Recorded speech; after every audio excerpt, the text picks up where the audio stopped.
कराची में दहशतगर्दनि सिंधी न्याणियुनि खे बि न बख़्शियो।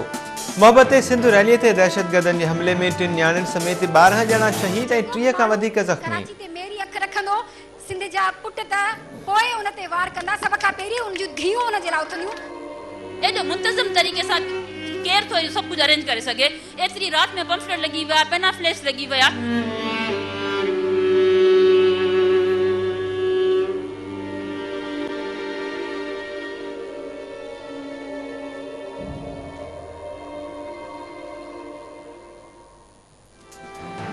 PIA ऑफिसर सिंधी न्याणी ग़ज़ाला सिद्दीकी भी KTN न्यूज़ आॾो कयल वचन पाड़ींदे धरतीअ तां सिर घोरे छॾियो।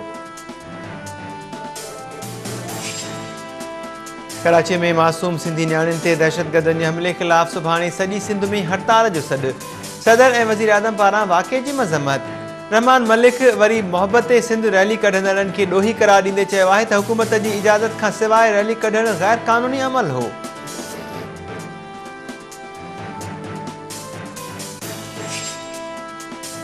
MQM राब्ता कमेटी चयो आहे त मोहब्बत सिंध रैली जी ओट वठी कराची खे रत में रंगण जी कोशिश कई वई।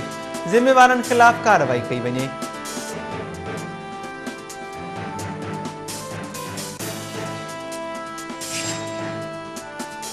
हुकूमत जी इतिहादी जमात ANP फंक्शनल लीग ऐं NPP खां पोइ PPMA ने नवाब यूसुफ टालपुर बि हमले खे सरकार जी नाअहली करार ॾेई छॾियो।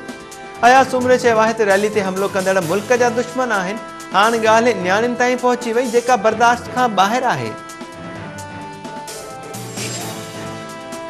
जस्मम अॻवान मुज़फ़र भुट्टो जो लाश तदफ़ीन लाइ सननियो पियो वञे। वाक़े ख़िलाफ़ सिंध जे मुख़्तलिफ़ शहरनि में एहतिजाज, कारोबार बंदि।